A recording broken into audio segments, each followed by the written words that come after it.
Praise the Lord. ஆண்டவராகிய இயேசு கிறிஸ்துவின் இனிய நல் நாமத்திலே உங்கள் ஒவ்வொருவருக்கும் 2025 ஆண்டின் புத்தாண்டு நல்வாழ்த்துக்கள். கர்த்தர் தாமே உங்களை ஒவ்வொருவரையும் ஆசீர்வதிப்பாராக. ஆமென். எவ்வளவு பேர் சந்தோஷமா இருக்கிறீங்க? எவ்வளவு பேர் சந்தோஷமா இருக்கிறீங்க? எல்லாரும். கர்த்தர் தாமே உங்களை ஒவ்வொருவரையும் ஆசீர்வதிப்பார். ஆமென். ஏன்னா நம்ம எல்லாருமே சந்தோஷமா இருங்கள் என்று வேதம் சொல்லுகிறது. ஆமென். தேவனுடைய சமூகத்துல வர்றப்போ நம்ம சந்தோஷத்தோடு தேவனை நாம் ஆராதிக்க வேண்டும். ஏன்னா ஒரு அற்புதமானவர், நம்மை ஆசீர்வதிக்கிற தேவன், நம்மோடு கூட இருக்கிற தேவன். ஆமென். அப்படிப்பட்ட தேவன் நம்மை சந்தோஷத்தோடு அவர் நம்மை நிரப்புகிறார். ஆமென். அப்படிப்பட்ட தேவனுக்கு நன்றி கலந்த இருதயத்தோடு ஒரு பாடலை பாடி இந்த புத்தாண்டின் புதிய ஆராதனையை தொடங்கி கர்த்தர் நம்ம ஒவ்வொருவரையும் இன்னும் அதிகமாய் பலப்படுத்த இந்த 2025 ஒரு மகிமையான வருஷமாய், மகத்துவமான வருஷமாய், நம்ம ஒவ்வொருவருக்கும் நாம் நினைப்பதற்கும் வேண்டுவதற்கும் அதிகமாய் செய்ய வல்லவராகி அவருக்கு நன்றி சொல்லும் விதமாய் எண்ணில் அடங்கா ஸ்தோத்திரம் தேவா நான் என்றென்றும் பாடுவேன் என்கிற பாடல். எண்ணில் அடங்கா ஸ்தோத்திரம் என்றென்றும் நான் பாடுவேன்.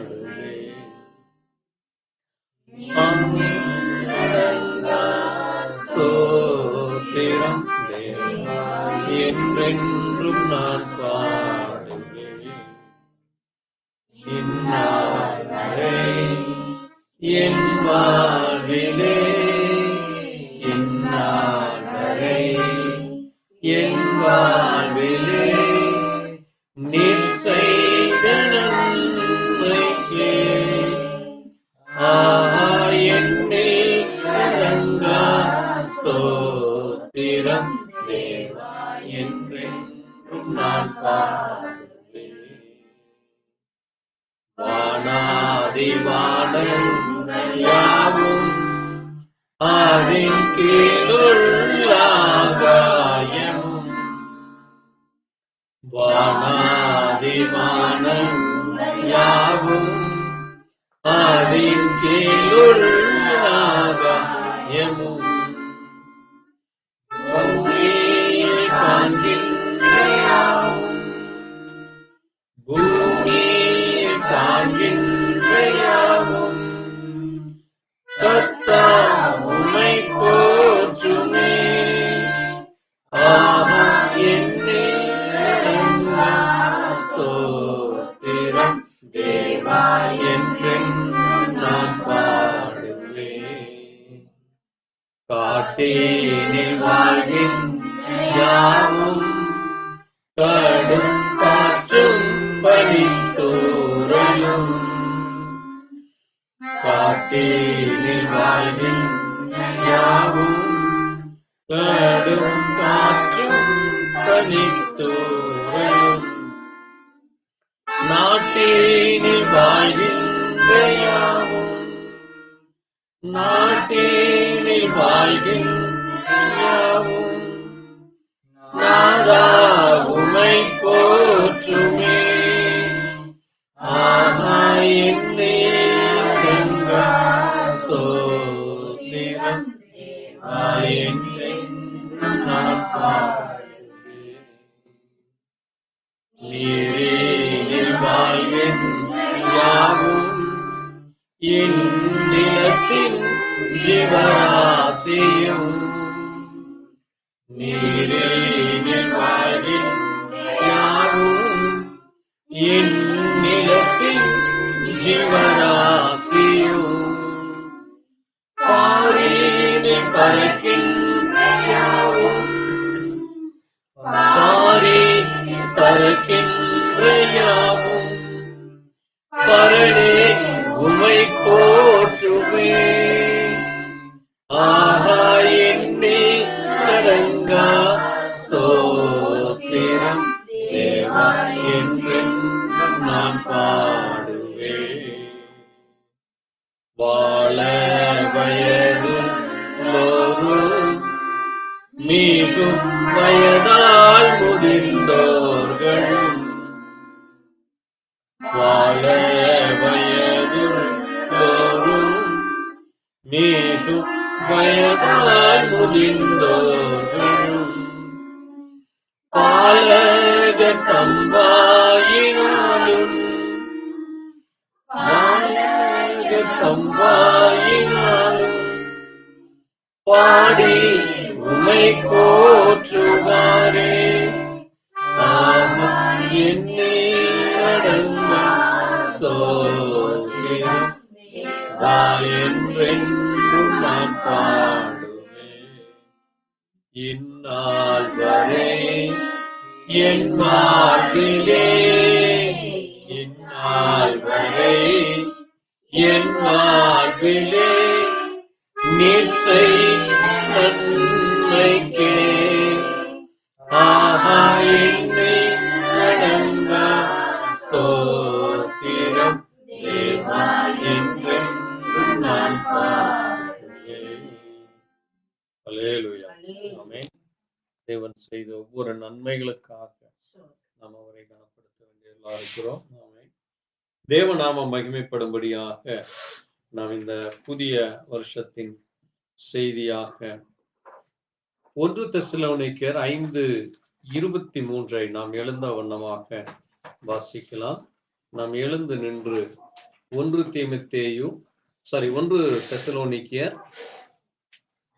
தெசலோனிக்கேயர் 5:23 நாம் வாசிக்கலாம். சமாதானத்தின் தேவன் தாமே உங்களை முற்றிலும் பரிசுத்தமாக்குவாராக. உங்கள் ஆவி, ஆத்மா, சரீரம் முழுவதும் நம்முடைய கர்த்தராகிய இயேசு கிறிஸ்து வரும்போது குற்றமற்றதாய் இருக்கும்படி காக்கப்படுவதாக.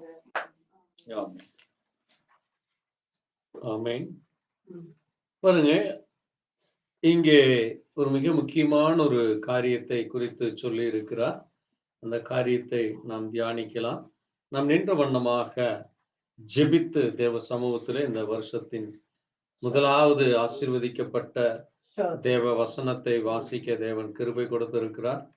நாம் சமாதானத்தின் தேவன் நம்மோடு கூட இருந்து நம்ம ஒவ்வொருடைய ஆவி, ஆத்மா, சரீரத்தையும் இயேசு கிறிஸ்து என்கிற நம்முடைய மீட்பர், நம்முடைய இரட்சகர், நம்மை மீட்க வருகிறவர், நம்மை ஆளப் போகிறவர், அவர் இந்த பூமிக்கு வரப்போகிறார்.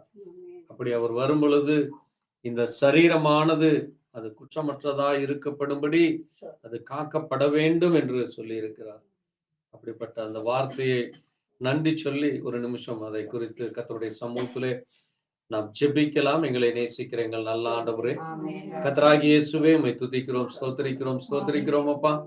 வாசித்த வார்த்தைகளில் உள்ள மகத்துவங்களை, அதனுடைய ஆசீர்வாதங்களை, அதில் உள்ள எச்சரிப்புகளை, அதிலே கிடைக்கிற சமாதானத்தையும், அதிலே சொல்லப்பட்ட ஒரு பரிசுத்தமுள்ள ஜீவியத்தையும், அதிலே சொல்லப்பட்ட அந்த மகிமையான காரியங்களை காண நாங்கள் காத்து கொண்டிருக்கிறோம். இயேசுவே, நாங்கள் ஒவ்வொருவரும் அந்த பாக்கியத்திற்காய், அந்த நன்மைக்காய், அந்த கிருபை இரக்கத்திற்காய் நாங்கள் எங்களை நாங்களே உம்முடைய கரத்திலே ஒப்புக் கொடுக்கிறோம். நீர் ஒருவர் மட்டுமே எங்களை பரிசுத்தப்படும். நீர் ஒருவர் மட்டுமே எங்களை தகுதிப்படுத்த முடியும். உம்முடைய ரத்தம் ஒன்று மட்டுமே பாவத்திற்கு ஆண்டவரே மன்னிப்பு, பாவத்திற்கு ஆண்டவரே அந்த பாவ சரீரம் கழுவுவதற்கு நீர் ஒருவர் மட்டுமே அந்த ரத்தத்தை சிந்தினீரப்பா. அந்த ரத்தம் பரிசுத்தமுள்ள ரத்தம் அப்பா. ஒருவருடைய ரத்தம் மட்டுமே பரிசுத்தமுள்ள ரத்தம் அப்பா. அந்த ரத்தத்தை எங்களுக்காய் சிந்தி எங்களை மீட்டீர். அதை நாங்கள் விசுவாசிக்கிறோம். அந்த ரத்தம் கழுவப்பட்ட இந்த சரீரமானது உம்முடைய வருகை அது மறுபடியுமாய் இந்த பூமியில நிகழப் போகிறதப்பா. நீர் எங்களோடு கூட என்னென்றைக்கும் இருக்க போகிறீரப்பா. அதற்காக இது இந்த சரீரம் எப்படி இருக்க வேண்டும் என்று நீர் எங்களுக்கு ஆண்டவரே உம்முடைய வார்த்தையின் மூலமாய் ஒரு ஆலோசனை சொல்லி இருக்கிறேன், எச்சரிப்பை சொல்லி இருக்கிறேன், ஒரு மகத்துவத்தை சொல்லி இருக்கிறீரப்பா. அதை தியானிக்க தேவ கிருபையை தாரும். கேட்கிற உம்முடைய தேவ ஜனங்களாகி உம்முடைய பிள்ளைகளாகிய எங்கள் ஒவ்வொருடைய செவிகளையும் இருதயத்தையும் விருத்த சேதனம் செய்யும்.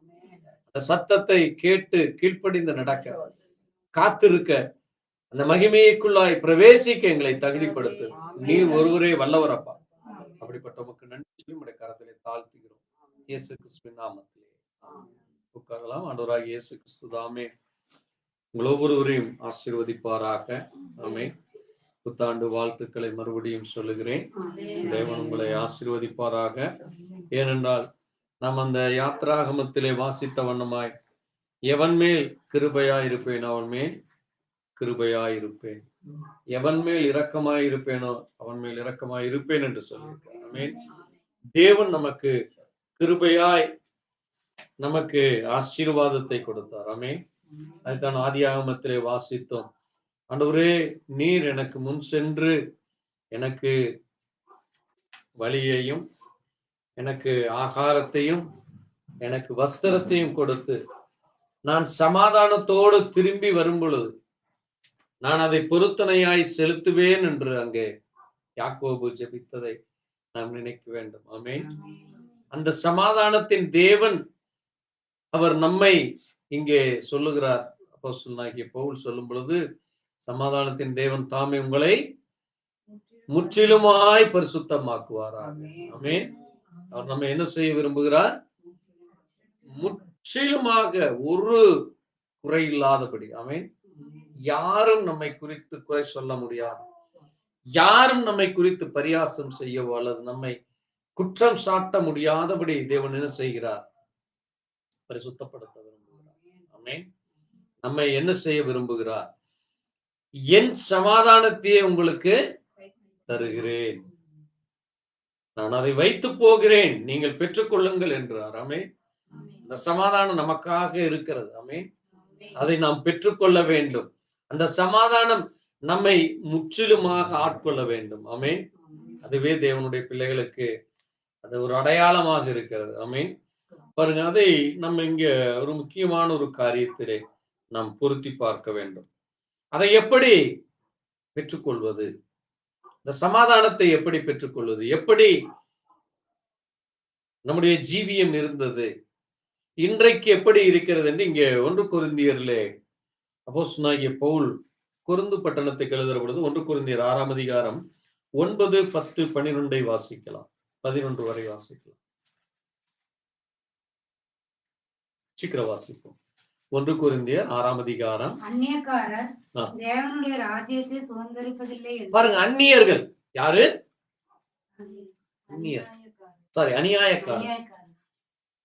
யாருங்க? அநியாயம் செய்கிறவர்கள், அக்கிரமக்காரர்கள், துரோகிகள், பாவிகள், தேவனை பற்றி சொல்லியும் ஏற்றுக்கொள்ளாத கடின இருதயம் உள்ளவர்கள் தான் யார்? அக்கிரமக்காரர், துன்மார்க்கமாய் ஜீவிக்கிறவர். அவர்கள் என்ன செய்ய முடியாது? தேவனுடைய ராஜ்யத்தை சுதந்தரிக்க முடியாது. அது மட்டுமல்ல, வாசிப்போம். சுதந்தரிப்பதில்லை என்று அறிவீர்களாக, நீங்க அறிந்து கொள்ள வேண்டும் என்கிறார். அப்போ அப்படிப்பட்ட அந்த கேட்டகரிக்குள்ளே தேவனுடைய பிள்ளைகள் ஜீவிக்க கூடாது, அந்த நம்முடைய ஜீவியத்திலே காணப்படக்கூடாது என்று நீங்கள் அறிந்து கொள்ளுங்கள் என்கிறார். ஆமென். அடுத்து மட்டுமல்ல, பாருங்க, வாசிப்போம். வஞ்சிக்கப்படாதிருங்கள். அதனால ஏன் அதை நீங்க வஞ்சிக்கப்படக்கூடாது? அப்போ பிசாசானவன் நம்ம எப்படியாகிலும் துன்மார்க்கமாய் நடக்கவோ, அக்கிரமக்காரனாகவோ, அநியாயக்காரனாகவோ, மீறுகிறவனாகவோ நம்ம என்ன செய்ய முயற்சிப்பான். அதனாலதான் அங்கே பேதுரு சொல்லும் பொழுது 1 பேதுரு 5ஆம் அதிகாரம் 17ஆம் வசனத்துல சொல்றாரு. என்ன சொல்றாரு? உங்கள் எதிராளியாக, யாரு? அவன் நம்முடைய எதிராளி. அவன் நமக்கு எனிமி. அவன் எதிராளின்னு என்னது? எனிமி. அவன் என்ன செய்ய விரும்புறானாமா? என்ன செய்ய விரும்புறானாமா? கெர்ச்சிக்கிற சிங்கம் போல். எப்படி? கெர்ச்சிக்கிற சிங்கம் போல் எவனை விழுங்கலாமோ என்று வகை தேடி சுற்றி திரிகிறான். அவன் எந்த நேரமும் இறை விழுங்குவதற்காக நம்மை பிடித்து குதறி போடும்படியாக அவன் என்ன செய்கிறான்? கெர்ச்சித்துக் கொண்டிருக்கிறான். ஆமென். நம்ம எப்படி இருக்க வேண்டி இருக்கலாமா? வஞ்சிக்கப்படக்கூடாது. அடுத்தது சொல்றார், வாசிங்க. வேசி மார்க்கத்தாரும், விக்கிரக ஆராதனைக்காரரும், விபச்சாரக்காரரும், சுயபுணர்ச்சிக்காரரும், ஆண்புணர்ச்சிக்காரரும், திருடரும், பொருளாசைக்காரரும், வெறியரும், உதாசீனரும், கொள்ளைக்காரனும் தேவனுடைய ராஜ்யத்தை சுதந்தரிப்பதில்லை. இவர்களும் சுதந்தரிப்பதில்லை. அக்கிரமக்காரன், அநியாயக்காரன் மட்டுமல்ல, இங்கே சொல்லப்பட்ட அது இன்றைக்கு இந்த பூமி முழுவதும் காணப்படுகிறது. இவர்கள் ஒருவரும் தேவனுடைய சமூகத்திலே சுதந்திரிக்கிறது என்ன? தேவனுடைய சமூகத்துக்குள்ள வர முடியாது. அந்த நித்திய ராஜ்யத்திற்குள்ளாக என்னென்றைக்கும் இருக்கிற அழியாத அந்த சரீரம் நமக்கு தேவன் கொடுக்க போகிறார். ஆமென்.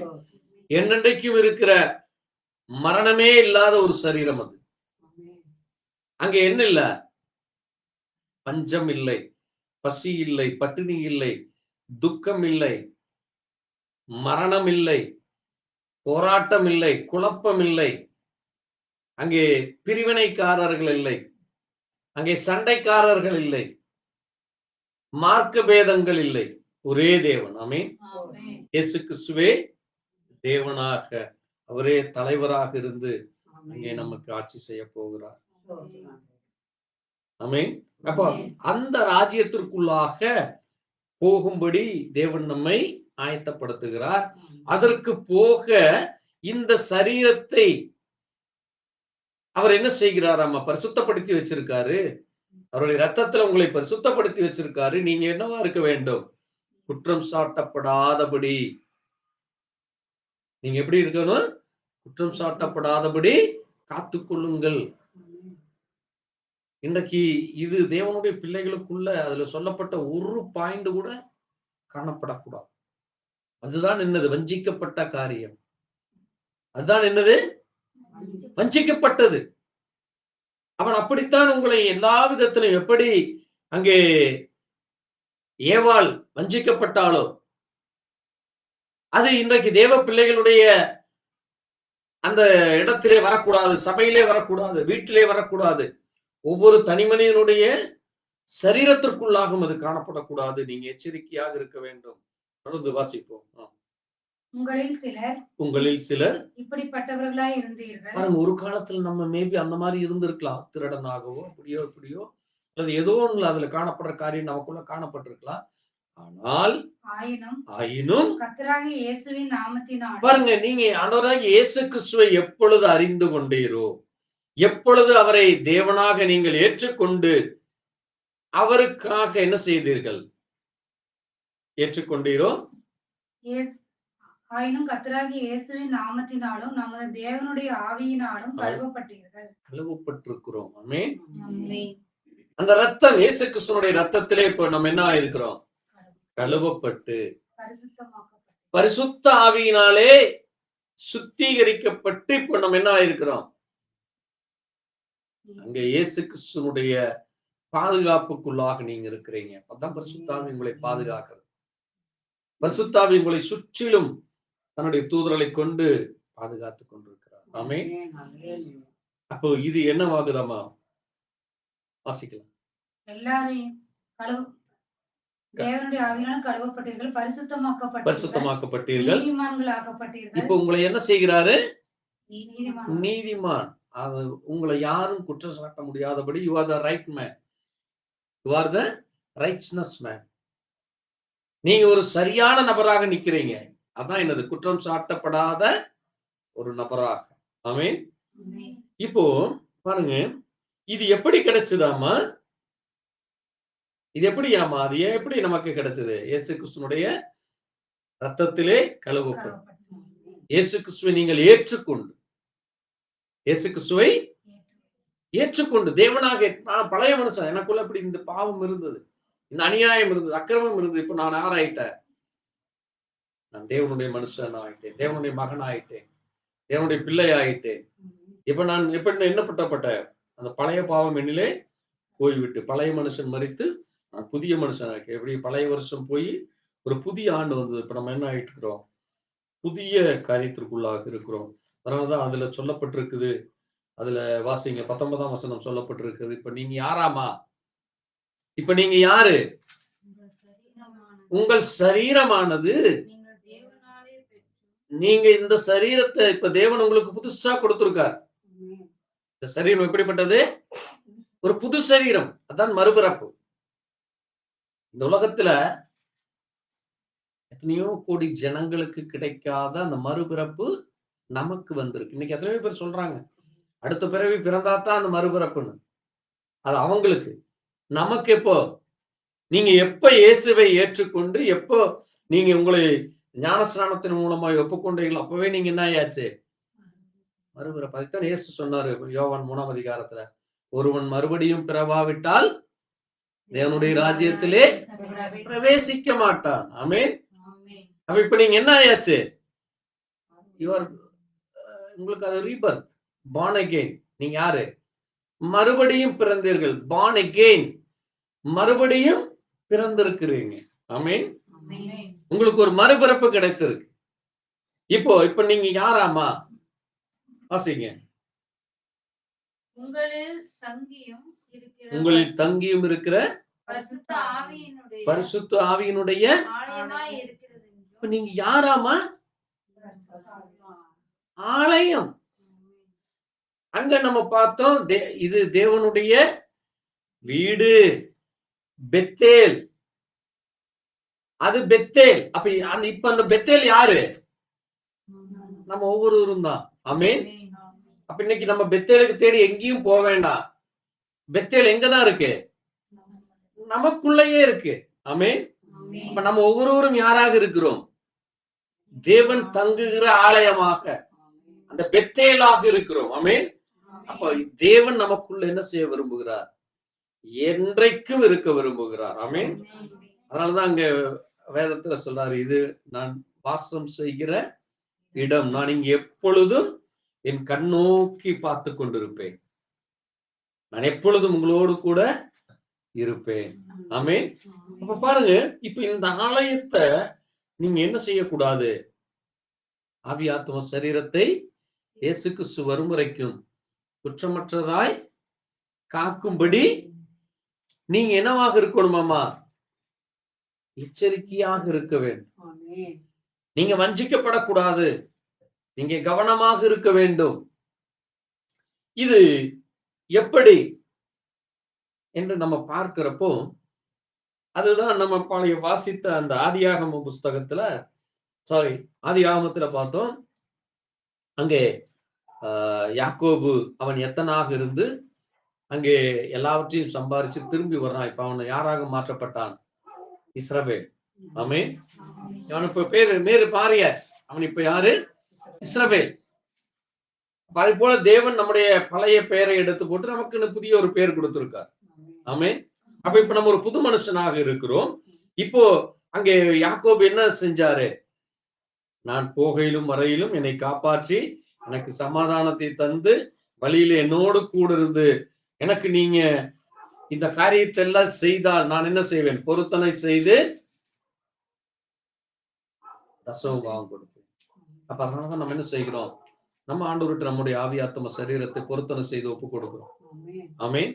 ஒப்பு கொடுத்து தேவன் கொடுத்ததற்காக தேவன் நமக்கு என்ன நன்மைகளை செய்கிறாரோ அதை நம்ம ஒருவருக்கு ஒருவர் பகிர்ந்து கொடுக்கிறோம். ஆமென். ஒருவருக்கு ஒருவர் கொடுத்து உதவி செய்கிறோம். அதான் என்னது? கிறிஸ்தவ அன்பு. முதலாவது நம்ம பகிர வேண்டியது என்னது? பணமோ காசோ அல்ல. நீங்க முதல் அன்பை காட்டுங்க. ஆமென். உங்களில் இருந்து அன்பு புறப்படட்டும். நீங்க அவர்களை நேசிக்க வேண்டும். சத்ருவை சிநேகி. நீங்க பணம் காசு கொடுத்து உதவாவிட்டால் கூட ஒரு மனிதாபிமானம் என்று சொல்றாங்களா, அதை எல்லாவற்றையும் விட உயர்ந்தது என்னது? தேவனுடைய அன்பு. அது தேவனிடத்திலிருந்து அது நமக்கு வந்திருக்கு. ஆமென். அதான் பரிசுத்தாவியானவர். அப்ப அந்த பரிசுத்தாவியானவர் தான் யாரு? தேவன் அன்பாய் இருக்கிறார். அன்பில்லாதவன் தேவனை அறியான். அன்பில்லாதவன் தேவனை அறியான். பரிசுத்தம் இல்லாமல் ஒருவனும் தேவனை தரிசிக்க முடியாது. அது பரிசுத்தம். அன்பில்லாதவன் தேவனை அறியான். அது ஒரு முக்கியமான காரியம். நீங்க அன்பில்லாம நீங்க தேவனை தரிசிக்க முடியாது, நீங்க பரிசுத்தமாக முடியாது. ஏன்னா தேவ அன்புதான் பரிசுத்தாவி. அப்ப தேவ ஆவியானவர் பரிசுத்தாவியா உங்களுக்கு அந்த அன்பை கொடுக்கிறாரு.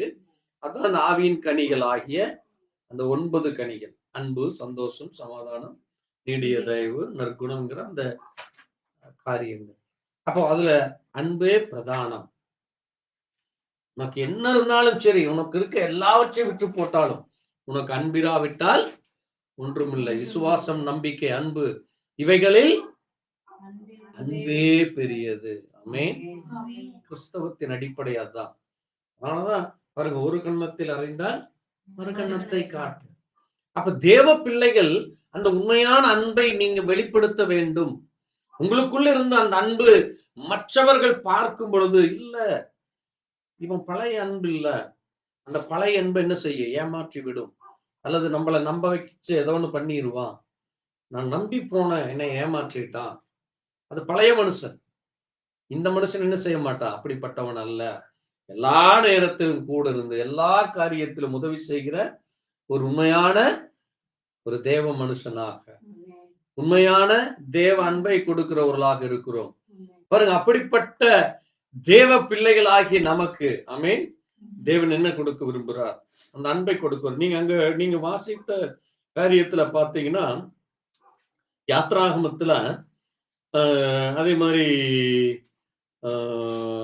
எண்ணாகமம் 3 இருக்கு, அதே மாதிரி யாத்ராகமம் 40:1-3 வரைக்கும் வாசிங்க, சீக்கிரம் வாசிங்க. கவனமா கேளுங்க.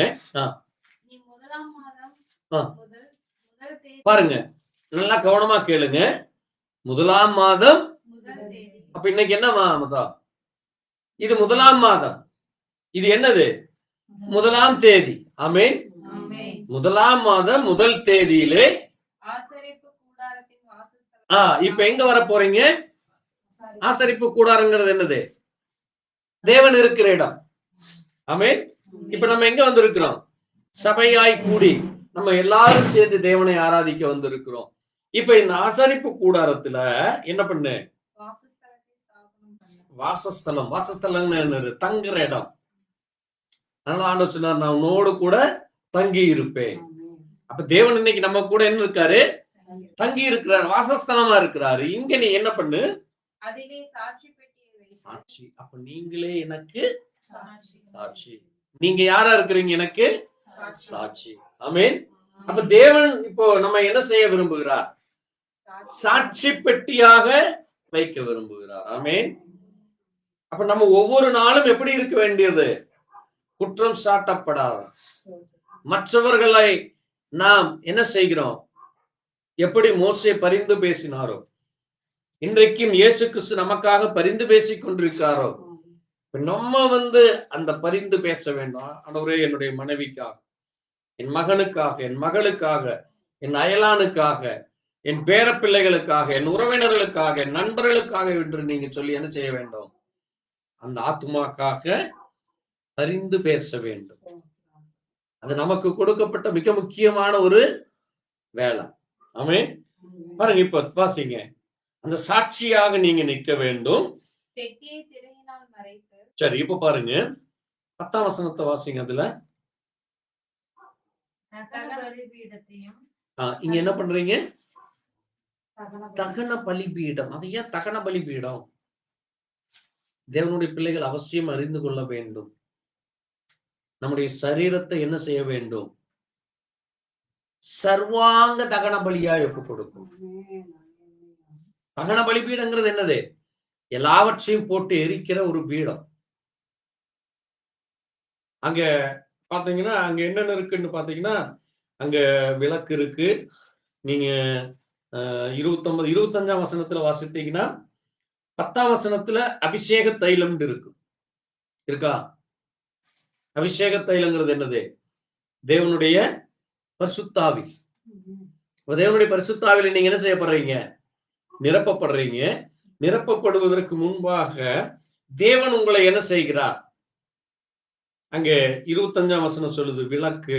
அங்க என்ன செய்யப்பட வேண்டும்? சாட்சி. அந்த ஆசாரிப்பு கூடாரத்துல விளக்கு பத்த வைக்கும். என்ன பத்த வைக்க வேண்டும்? அங்க விளக்கு இருக்க வேண்டும். விளக்கு எதற்கு அடையாளமா இருக்கிறது? வெளிச்சம். நீங்களே பூமிக்கு வெளிச்சமா இருக்கிறீர்கள். ஆமென். அப்ப நீங்க அங்க விளக்கா இருக்கணும் ஒரு சபையில. ஆமென். நீங்க சபையில ஒரு சாட்சியாக இருக்க வேண்டும். நீங்க ஒரு சபையில எப்படி இருக்க வேண்டும்? நீங்க விளக்காக இருக்க வேண்டும். அடுத்தது 29ஆம் வசனம் சொல்லுது, என்ன செய்ய வேண்டுமாமா?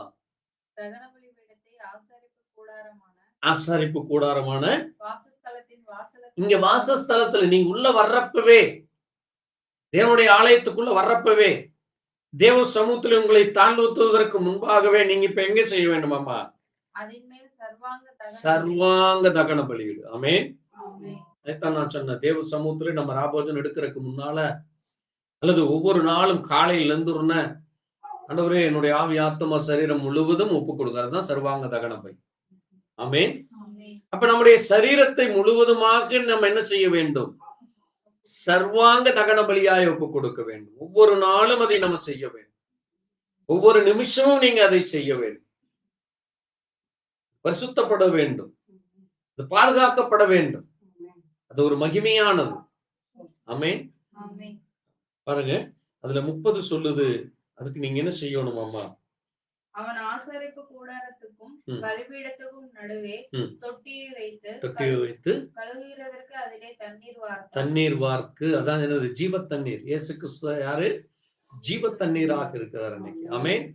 அப்ப ஜீவ தண்ணீரை நீங்க பருகிறவனுக்கு என்ன கிடையாது? மரணம் இல்லை. இந்த தண்ணீரை பருகிறவனுக்கு என்னென்றைக்கும் தாகம் இருக்காது. ஆமென். அப்ப இயேசு இன்னைக்கு நமக்கு தண்ணீராக இருக்கிறார். அப்ப இந்த தண்ணீரை கொண்டு நீங்க பருகும் பொழுது உங்களுக்கு என்ன இல்ல? மரணம் இல்லை. அதனால ஆண்டவர் என்ன சொன்னார்? சீசர்ல பார்த்து ஒவ்வொருடைய கால்களை நீங்க கழுவுங்க. அங்க சொல்லுது பாருங்க 30ஆம் வசனத்துல என்ன செய்ய வேண்டும்? கால்களை கழுவ வேண்டும். ராபோஜனத்துல அதைத்தான் நம்ம எடுக்கிறோம். இன்னைக்கு அநேக சபைகள்ல ராபோஜனம் மட்டும் எடுக்கிறாங்க, கால் கழுவுதல் இல்லை. ஏன்னா பெரியாள் சின்னாள், ஏழை பணக்காரன், வயதுக்கு மூத்தவர்கள், வயதுக்கு இளையவர்கள் என்று வர்றாங்க. நான் எப்படி போய் சின்ன பையன் கால கழுவு? நான் எப்படி போய் பணக்காரர் கால கழுவு? நான் எப்படி போய் இவர் பெரிய முதலாளியும் தொழிலாளியும் ஒரே இடத்துக்கு ஒரே சபைக்கு போனா, ஐயோ முதலாளி போய் எப்படி தொழிலாளி காலை கழுவுறது? நாளைக்கு என் கம்பெனியில் வந்து அவன் என்னை ஒரு மாதிரியா பேச ஆரம்பிப்பான். இப்படியெல்லாம் இன்னைக்கு என்ன ஆச்சு? அது அநேக சபைகள்ல கால் கழுவுதல் இல்லை. அது தேவனுக்கு பிரியமில்லாத காரியம். தேவன் அதை செஞ்சாதான் உங்களுக்கு என்னிடத்துல என்ன இருக்கு? பங்கு இருக்கு. அப்ப தேவ பிள்ளைகளாகி நம்ம என்னது? அதான ஒரு சரியான சபை. அதை நம்ம இன்றைக்கு வரைக்கும் செய்ய தேவன் நமக்கு கிருபை கொடுத்து இருக்கிறார். ஆமென். நானும் அதை கடந்த 40 ஆண்டுகளாக போகிறோம். 37 வருடங்களுக்கு மேலாக நம்ம அந்த காரியத்தை செய்து கொண்டு வருகிறோம். ஆமென். அது தேவன் நமக்கு கொடுத்த பெரிய கிருபை அது. ஆமென். அந்த கிருபை பாருங்க, அங்க 40:34 வாசித்தீங்கன்னா, இதை செய்த பொழுது அங்க என்ன வந்ததாமா? தேவன் மகிமை வந்தது. ஆமென். அப்ப நீங்க அந்த முதல் தேதியிலிருந்து ஒவ்வொரு நாளும் நீங்க சாட்சியாக இருக்கும் பொழுது, எப்படி இருக்கும் பொழுது? நீங்க சாட்சியாக இருக்கும் பொழுது, தேவன் உங்களை பரிசுத்தாவியினாலே நிரப்பி, தேவன் உங்களை சபையில் ஒரு விளக்காக, ஒரு வெளிச்சமாக, ஒரு சாட்சியாக நிறுத்தி, தேவன் உங்களுடைய ஆவி ஆத்மா சரீரத்தை நீங்க ஒப்பு கொடுக்கும் பொழுது அதை பரிசுத்தப்படுத்தி அவர் பாதுகாக்கிறார். ஆமென். அப்போ கைகளை கால்களை நம்ம கழுவி தேவ சமூகத்திலே பரிசுத்தத்தோடு, அது ஒரு அடையாளத்துக்காக அது செய்யப்படுகிறது. கால் கழுவுதல் என்பது தேவ சமூகத்திலே தேவன் கொடுத்த ஒரு அடையாளம். அந்த அடையாளத்தை நம்ம இன்றைக்கு இழந்து போய் கொண்டிருக்கிறாங்க அநேகர். அந்த அடையாளத்தை நாம இழந்து விடக்கூடாது. பரிசுத்தாவி எப்படி ஒரு அடையாளமோ அது போல கால் கழுவுதல் நமக்கு ஒரு பங்கு. அதுதான் ஷேருங்கிறார். நம்ம ஒரு ஷேர் ஹோல்டர் ஆகணும்னு ஆண்டவர் விரும்புகிறார். அதை நம்ம செய்யாம விடக்கூடாது. ஆமென். அது மிக அவசியமாக இருக்கிறது. ஏன்னா இது செய்யும் பொழுது அங்க என்ன வந்தது? தேவ மகிமை வர்றது. அதே நம்ம இன்னொரு முக்கியமான ஒரு காரியத்தை நம்ம பார்த்தோம். அந்த ஆதியாகமத்துல 4 கிழக்கு, மேற்கு, வடக்கு, தெற்கு 4 திசைகளையும் நான் உனக்கு தருவேன்னு சொல்றார். இப்ப இந்த 4 திசை எதற்கு அடையாளமாக இருக்குன்னு நீங்க இங்க இப்ப நம்ம வாசித்தோம். அதுல அந்த சாட்சி பெட்டியை வந்து என்ன செய்ய வேண்டாம், அந்த ஸ்கிரீன் போட்டு மூடுங்கிறாங்க. 4 பக்கமும் அதை மூடிடுவாங்க. அப்ப அது எதுக்கு அடையாளம் அப்படின்னு நீங்க பாக்குறப்போ மிக முக்கியமான ஒரு காரியம். அங்க 1 நாளாகமம் 9ஆம் அதிகாரத்துல நம்ம இதுல வாசித்தோம். அங்க யாத்ராமங்கத்துல மோசே இறங்கி வர நேரமானதுனால இந்த ஜனங்கள் என்ன செய்தார்கள்? கன்றுக்குட்டை செய்யறாங்க. அப்ப தேவன் அங்க மோசையை இறக்கி கொண்டு வந்தோன்னு அதை பார்த்துட்டு அங்க யாரு தேவனோடு நிக்கிறப்ப முதல்ல வந்தது யாரு? லேவியர். இப்ப தேவன் என்ன செய்ய விரும்புறாரு பாருங்க. இந்த லேவியர்களுக்கு ஒரு பெரிய மதிப்பை கொடுக்க விரும்புறார். ஏன்னா ஆரோனை அந்த பணிக்குத்தான் அழைச்சாரு. அப்ப ஆரோனுடைய பிள்ளைகள் தான் அந்த வேலையை செய்யணும். ஆனா ஆரோனுடைய பிள்ளைகள் என்ன செய்துட்டாங்க? இந்த 4ஆம் புஸ்தகத்துல சொல்லுது, நீங்க அதுல முதல்ல இருந்து வாசித்தீங்கன்னா, அல்லது யாத்திராகமத்துல நீங்க மற்ற இடங்கள்ல வாசிக்கலாம். இவர்கள் தேவ சமூகத்துல அந்நிய அக்னியை கொண்டு போயிட்டாங்க. என்ன செய்து விட்டார்கள்? தவறான அக்னியை கொண்டு போறோம், தவறான செய்கைகளை செய்கிறது சபையில. அப்ப தேவன் என்ன செய்துட்டாரு? மோசே அந்த ஆரோனுடைய 2 பிள்ளைகளையும், நாதாபும் இன்னொரு மகன் யாரு, பித்தாவும் அங்க போட்டிருக்கு. ஆனா அந்த 2 பேரையும் என்ன செய்து போட்டார்கள்? தேவன் அவர்களை கொன்று போட்டார். தேவன் அவர்களை கொன்று போட்டார். ஏன் அப்படின்னா, நீங்க என்ன செய்யக்கூடாது? தேவ சமூகத்துல தேவனுக்கு பிரியமில்லாத காரியங்களை செய்ய அனுமதிக்க கூடாது, யாரா இருந்தாலும் சரி. ஆமென். அது யார்? அது தேவன். அப்போ தேவனுக்கு பிரியமில்லாத ஒரு காரியங்களை செய்ய தேவன் யாரா இருந்தாலும் என்ன செய்வதில்லை? அனுமதிக்க மாட்டார். ஆமென். இல்ல ஆரோன் தானே, ஆரோன் ரொம்ப நல்ல மாச்ச.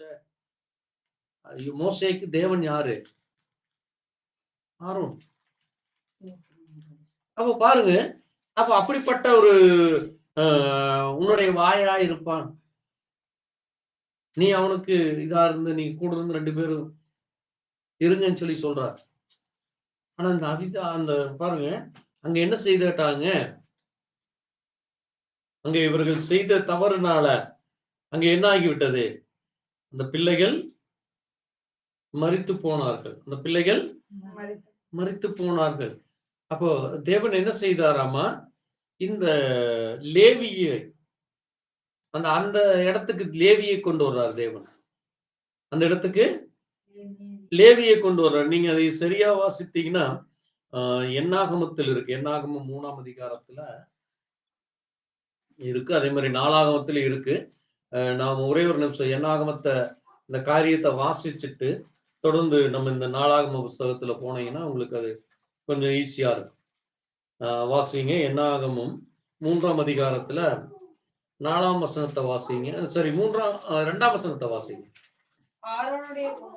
பாருங்க, ஆரோனுடைய குமாரர் முதல் பிறந்தவனாகிய நாதாப், அபேயு. நாதாபும் அபியு. Nadab and Abihu. இந்த 2 பேர். அடுத்தது 3வது யாரு? Eleazar, Ithamar. இப்போ அது 4ஆம் வசனத்துல சொல்லுது. 4ஆம் வசனத்துல வாசித்து என்ன சொல்லுது? நாதாபும் அபியும் சீனாய் வளாந்தரத்திலே அந்நிய அக்னியை கொண்டு வந்து ஒரு கர்த்தருடைய சந்நிதியிலே மரித்து போனார்.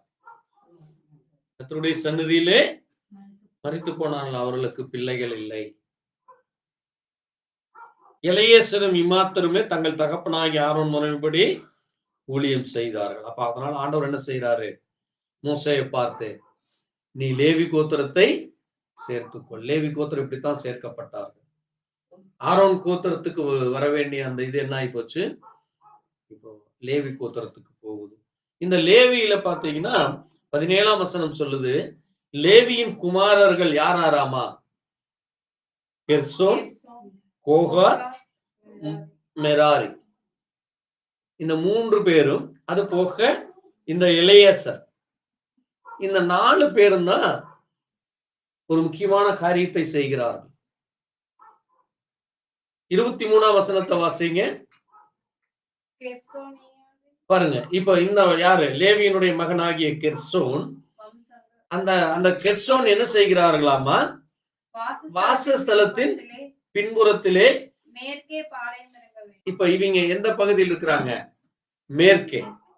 கவனமா கேளுங்க. 4 திசை. இந்த 4 திசையில கெர்சேன் மேற்கில் இருக்கிறாரு. நான் இது ஏன் சொல்ல வரேன்னா உங்களுக்கு நான் சொல்றேன், அப்பதான் உங்களுக்கு புரியும். நான் ஏன் இதை முக்கியமா நீங்க இதை புரிஞ்சு கொள்ள வேண்டும், அது அடிப்படையிலிருந்து நான் வர்றேன். ஏன்னா ஒரு வேதத்தை நம்ம வாசிக்கிறப்ப அதனுடைய உட்கருத்தோட நீங்க புரிஞ்சுட்டீங்கன்னா உங்களுக்கு இன்னும் அதிகமா மற்றவர்களுக்கு விளக்குவதற்கும் நீங்க புரிந்து கொள்றதுக்கு ஈஸியா இருக்கு. சரி, அடுத்தது வாசிங்க. 29ஆம் வசனம். கோகாத்தின் புத்திரர் வம்சங்கள் ஆ. வாசஸ்தலத்தின் தென்புறமாக. இப்போ கொர்சேன் மேற்கு, கோகாத் தென்புறமாக இருக்கிறாங்க. இவங்க என்ன செய்கிறாங்கன்னு அங்க இருக்கு அந்த பெட்டி, மேஜை, குத்து விளக்கு, ஆராதனைக்குரிய இந்த காரியங்கள் எல்லாம் இவங்க பாதுகாத்துக்கிறாங்க. சரியா? அடுத்தது நீங்க வாசிங்க மொராரி 33 பாத்தீங்கன்னா, மொராரி என்ன செய்கிறாராமா? 35ஆம் வசனம் சொல்லுது, வடபுறமாக. இங்கே வடபுறமாக இருக்கிறார். அடுத்தது நீங்க பாத்தீங்கன்னா எலியேசருடைய ஆசாரிய கூடமாகிய எலியேசர் என்ன செய்யறாங்க? சூரியன் உதிக்கும் திசையாகிய கிழக்கு. அப்ப இப்ப 4 திசை வந்துருச்சா? கிழக்கே எலியேசர் குரூப்பு, மேற்கே குர்ஷேடைய குரூப்பு, அங்கே வடக்கே மொராரியுடைய குரூப்பு, கோகாத் தென்புறமாக. இப்ப 4 திசையிலும் பாதுகாப்பு கொடுத்து இவர்கள் இந்த ஆசாரிப்பு கூடாரத்தை கவனிக்கிறார். இப்போ தேவன் நம்மை யாரு சொல்றாரு? 1 பேதுருல பேதுரு நம்மை பார்த்து யாருன்னு சொல்றாரு? நீங்க இப்ப யாரா இருக்கிறீங்களாமா? நீங்க யாராமா? நீங்க தேவனுடைய பிள்ளைகள். ஒண்ணு ரைட்டு. பேதுரு இன்னொரு பெரிய ஒரு பொறுப்பு உங்களுக்கு கொடுக்கிறார். வாசிங்க 1 பேதுரு 2:9. பாருங்க, இப்போ நம்மளத்தான் சொல்றாரு. நீங்களோ உங்களை அந்தகாரம்னா என்னது? அந்த பழைய அக்கிரமம், அநியாயம், மீறல் செய்த அந்த அப்படிப்பட்ட அந்த இருளுக்குள் இருந்த உங்களை இப்ப இந்த ஆச்சரியமான ஒளியினிடத்திலே வரவழைத்தருடைய புண்ணியங்களை அறிவிக்கும்படி பாருங்க. அப்ப நீங்க தேவனுடைய அந்த புண்ணியத்தை அறிவிக்கிறவர்களாக உங்களை வரவழைச்சிருக்கிறார். ஆமென். எப்படி ஆபிரகாமை வரவழைத்தாரோ, அந்த பட்டணத்தை விட்டு நீ வெளியே வா என்று சொல்லி அதை விட்டு வெளியே அழைச்சு வரவழைச்சாரோ, அதை போல நம்மையும் இப்ப என்ன செஞ்சிருக்காரு? இந்த காரிருள் அழிந்து போகிற மரணத்தும் என்ன இந்த ஜீவியத்தில் இருந்து தேவன் என்ன செஞ்சிருக்காரு? நம்மை தெரிந்து கொண்டு நீங்க இப்ப யாராம? ராஜரீகமானவர்கள். ஆமென். ராஜாக்களுக்கு இருக்கிற ஒரு ஆசாரியர்களை போல இப்ப நம்மளையும் என்ன செஞ்சிருக்காரு? ஒரு ஆசாரிய கூட்டமாக, ஒரு பிரீஸ்ட், ராயல் பிரீஸ்ட். நீங்க யாரு? சாதாரணமானவர்கள் அல்ல. நீங்க யாரு? ராஜாதி ராஜாவாகி இயேசு கிறிஸ்துடைய ஆசாரியர்கள். ஆமென். யாரு? இயேசு கிறிஸ்து ராஜாதி ராஜாவுடைய ஆசாரியராயும் பரிசுத்த ஜாதியாயும் அவருக்கு சொந்த ஜனமாயும் இருக்கு. ஆமென். நம்ம என்ன வச்சிருக்காரு பாருங்க, எவ்வளவு பெரிய ஆசீர்வாதம் அது. ஆமென். அதைத்தான் நாங்க வெளிப்படுத்தின விசேஷம் 5ஆம் அதிகாரத்துல சொல்லுது. 5:10 வாசிங்க. வெளிப்படுத்தின 5:10 சீக்கிரம் வாசிங்க. பாருங்க, எங்கள் தேவனுக்கு முன்பாக எங்களை ராஜாக்களும் ஆசாரியருமாகிய நாங்கள் பூமியிலே அரசாளுவோம் என்று புதிய பாட்டை பாடும். ஆமென். நம்ம யாரா இருக்கிறோம்? ஆசாரியர்கள். அப்ப நமக்கு என்ன பொறுப்பு? இந்த 4 மூலையும் பார்த்துக்கும். அப்படின்னு என்னது? நம்ம இருக்கிற இடத்தை, நம்ம இருக்கிற கிராமங்கள், நகரங்கள், பட்டணங்கள், வீதிகளிலே 4 திசையும் இருக்கிற ஜனங்களுக்கு தேவனுடைய சுவிசேஷத்தை சொல்லுகிறவர்களா, அவர்களுக்காக பரிந்து பேசுகிறவர்களா, அவர்களுக்காக தேவனுடைய வசனத்தை கொண்டு சேர்க்கிற ஒரு கருவியாய், சாட்சியாய், ஒரு விளக்காக நீங்க ஒவ்வொருவரும் இருக்க வேண்டும். ஆமென். அது நமக்கு தேவன் கொடுத்த மிக முக்கியமான பொறுப்பு. ஆமென். தேவன் நமக்கு அதை கொடுத்திருக்கிறார். அந்த பொறுப்பை நம்ம என்ன செய்யக்கூடாது? நம்ம கவனமாக இல்லாதபடி எச்சரிக்கையாக இருக்க வேண்டும். ஆமென். பாருங்க, அதனாலதான் இங்க சகரியால சொல்லப்பட்டிருக்குது. வாசிங்க.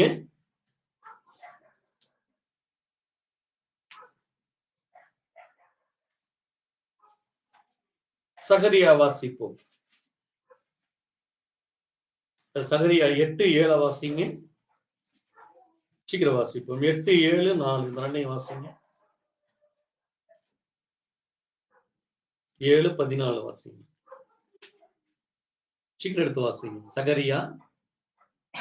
இதோ கிழக்கு தேசத்திலும், கவனமா கேளுங்க. இதோ கிழக்கு தேசத்திலும் தெற்கு தேசத்திலும் என் ஜனங்களை நான் ரட்சித்து என் ஜனங்களை ரட்சித்து அவர்களை அழைத்துக் கொண்டு வருவேன். அவர்களை அழைத்துக் கொண்டு வருவேன்.